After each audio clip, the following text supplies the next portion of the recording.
વડગામના રૂપાલમાં 2018માં થયેલા પ્લોટની હરાજીમાં મોટું કૌભાંડ થયા હોવાની આશંકાને લઈને ગામના અરજદાર દ્વારા ડીડીઓને રજૂઆત કરતા કૌભાંડ સામે આવ્યું હતું અને ડીડીઓ દ્વારા 90 જેટલા પ્લોટ રદ કરાયા હતા। વડગામ તાલુકાના રૂપાલ ગામમાં 2018માં પ્લોટની ફાળવણી કરવામાં આવી હતી, જેમાં 2018માં રૂપાલ ગામની ગ્રામ પંચાયતની બોડી દ્વારા ગેરકાયદેસર પ્લોટની ફાળવણી કરવામાં આવી છે, જેમાં સભ્યોને પણ અંધારામાં રાખી સરપંચ તેમજ તેમના મળતિયાઓ દ્વારા ખોટી રીતે પ્લોટની હરાજી કરી મોટો ભ્રષ્ટાચાર આચર્યો હોવાનો આક્ષેપ થયો હતો। જે લોકોને પ્લોટની જરૂર હતી તેવા લોકોને પ્લોટની ફાળવણી ન કરી અને જે પંચાયતમાં સભ્ય હતા તેમને અંધારામાં રાખી તેમની પાસેથી ખોટી રીતે સહી કરાવી ગામના ધનવાન અને સદ્ધર લોકોની પાસેથી રૂપિયા લઈ સરપંચ સહિત મળતિયાઓ દ્વારા પ્લોટની ફાળવણી કરવામાં આવી હતી, જેની જાણ ગામના અરજદાર કેસરભાઈ ચૌધરી ને થતા ડીડીઓને રજૂઆત કરીને રજૂઆતના પગલે ડીડીઓ દ્વારા તપાસ કરવામાં આવી હતી। તપાસના અંતે ખોટી રીતે ડીડીઓ દ્વારા પ્લોટની ફાળવણી કરવા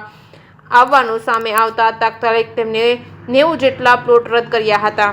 મહત્વની વાત તો એ છે કે ખરેખર જે લોકોને પ્લોટની જરૂર છે તેવા લોકોને પ્લોટની ફાળવણી કરવામાં આવી નથી અને જે લોકો સક્ષમ છે અને રૂપિયાવાળા છે તે લોકો પાસેથી રૂપિયા લઈ પ્લોટની ફાળવણી કરી હોય તેવા આક્ષેપો થઈ રહ્યા છે। ગરીબ લોકો આજે પણ પ્લોટ વગર રઝળી રહ્યા છે, તેમને કોઈ પણ પ્રકારના પ્લોટ મળતા નથી, તેથી તેઓ પણ ઘર બનાવી શકતા નથી। તેઓ ખૂબ મોટી સંખ્યામાં અત્યારે સામનો કરી રહ્યા છે, ત્યારે તેઓ માંગ કરી રહ્યા છે કે અપલોડ રદ કર્યા અને નવેસરથી જ્યારે પ્લોટ ફાળવણી કરવામાં આવે તેમાં તેમનો સમાવેશ કરવામાં આવે તેવી અત્યારે તો ગામ લોકો માંગ કરી રહ્યા છે। જે કે સિંગુદતી સાથે ભરત ઠક્કર ડીસા।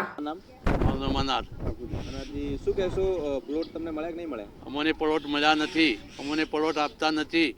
આ લોકો વેપારનો ધંધો કરવા માટે પ્લોટ લઈને વેચે છે, અમને આપતા નથી। અમારે જરૂરિયાત છે અને અમારા છોકરા સાપરામાં રહે છે, અમે ભાડેથી રહીએ છીએ, ભાડો ભરીએ છીએ, અમને પ્લોટ આપતા નથી।